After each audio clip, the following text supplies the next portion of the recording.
सत्य के साथ। जब रोशनी एक किरण बनकर हवाओं को चीर देती है तो वो सिर्फ प्रकाश नहीं होती, बल्कि उसके पीछे छुपा होता है एक राज, और उस राज को समझने वाले कुछ ही लोग होते हैं। दोस्तों, आज हम बात कर रहे हैं एक ऐसे साइंटिस्ट की जिन्होंने एक छोटी सी क्यूरियोसिटी को दुनिया की सबसे बड़ी साइंटिफिक डिस्कवरी में बदल दिया। एक ऐसे व्यक्ति की कहानी जिन्होंने पूरे विश्व को दिखाया कि भारत के साइंटिस्ट भी दुनिया को नई दिशा दिखा सकते हैं। नाम है चंद्रशेखर वेंकट रमन, यानी सीवी रमन।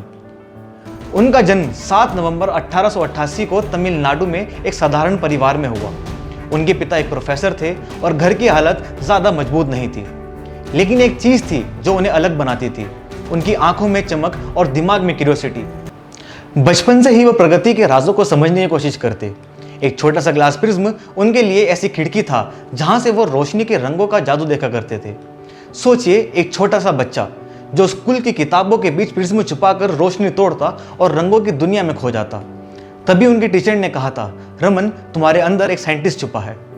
पढ़ाई में रमन हमेशा आगे रहे। सिर्फ 18 साल की उम्र में उन्होंने एमए फिजिक्स कंप्लीट कर लिया। इंग्लैंड में रिसर्च करने का मौका भी मिला, लेकिन हेल्थ और पैसे की दिक्कत की वजह से वो जा नहीं पाए। ज़्यादातर लोग तो यहीं पर सपना तोड़ देते, लेकिन रमन ने कभी हार नहीं मानी। दिन के वक्त वो गवर्नमेंट फाइनेंस डिपार्टमेंट में एक ऑफिसर के तौर पे काम करते और रात के वक्त लाइब्रेरीज में एक्सपेरिमेंट्स। एक तरफ फाइल्स और अकाउंट्स और दूसरी तरफ माइक्रोस्कोप और प्रिज्म। ये उनका डेडिकेशन ही था जो उन्हें औरों से अलग बनाता था। 1928 में एक ऐसा दिन आया जिसने साइंस की दुनिया को हिला दिया। रमन एक शिप पर सफ़र कर रहे थे और उन्होंने समुद्र का गहरा नीला रंग देखा और वो सोचने लगे, समुद्र नीला क्यों है? इसी सिंपल सी क्यूरियोसिटी से एक बड़ी डिस्कवरी जन्म लेती है। अपने एक्सपेरिमेंट्स में उन्होंने देखा कि जब लाइट किसी मीडियम, पानी, ग्लास या किसी क्रिस्टल से गुजरती है तो उसका एक छोटा सा हिस्सा अपनी राह बदल लेता है और साथ ही अपना रंग भी। ये एक छोटा सा इफेक्ट था, लेकिन दुनिया के लिए एक रेवोल्यूशन था। इसी डिस्कवरी का नाम पड़ा रमन इफेक्ट। और बस इसी खोज ने उन्हें दुनिया की सबसे बड़ी स्टेज तक पहुंचाया। 1930 में उन्हें नोबेल प्राइज इन फिजिक्स मिला और वो एशिया के पहले व्यक्ति बने जिन्होंने फिजिक्स के लिए नोबेल जीता। सबसे खास बात यह थी कि उन्होंने अपने रिसर्च भारत की धरती पर भारत के रिसोर्सेज से किया था। उन्होंने ये प्रूव कर दिया कि साइंस की रोशनी हिंदुस्तान से भी चमक सकती है। सीवी रमन अपने देश पर गर्व करते थे। जब उन्हें नोबेल प्राइज दिया गया तो वो स्टेज पर धोती और पगड़ी पहनकर गए।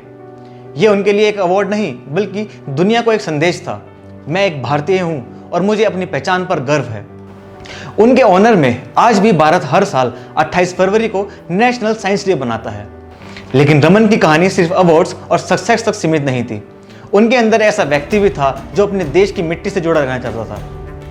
उन्होंने एक बार कहा था, I am an Indian and I will prove to the world that India can produce great science. और अपने आखिरी दिनों में जब डॉक्टर्स ने उन्हें हॉस्पिटल जाने को कहा तो उन्होंने मना कर दिया। वो कहने लगे, मैं अपना आखिरी वक्त अपने गार्डन में पेड़ पौधों के बीच और अपने खुले आसमान के बीच बिताना चाहता हूँ। और वहीं उन्होंने अपनी आखिरी सांसें भी ली। सीवी रमन सिर्फ एक साइंटिस्ट नहीं, बल्कि एक विजनरी थे। उन्होंने हमें सिखाया कि रिसोर्सेज चाहे कम क्यों ना हो, लेकिन अगर आपके अंदर जुनून और लगन है तो आप दुनिया को नई दिशा दिखा सकते हो। उनका जीवन एक मिसाल है। एक इंसान के सपने एक इंसान की हिम्मत और पूरी दुनिया को नए नजरिए से देखना सिखाती है। ये थी अनटोल्ड कहानी भारत रत्न और Nobel prize winner scientist C V Raman की, जिन्होंने हमें दिखाया कि एक रोशनी की किरण भी दुनिया को बदल सकती है। अगर आपको ये वीडियो पसंद आया हो तो वीडियो को लाइक और चैनल को सब्सक्राइब करना ना भूलें, और कमेंट बॉक्स में ज़रूर बताइए कि हम अगली वीडियो किसके ऊपर बनाएं।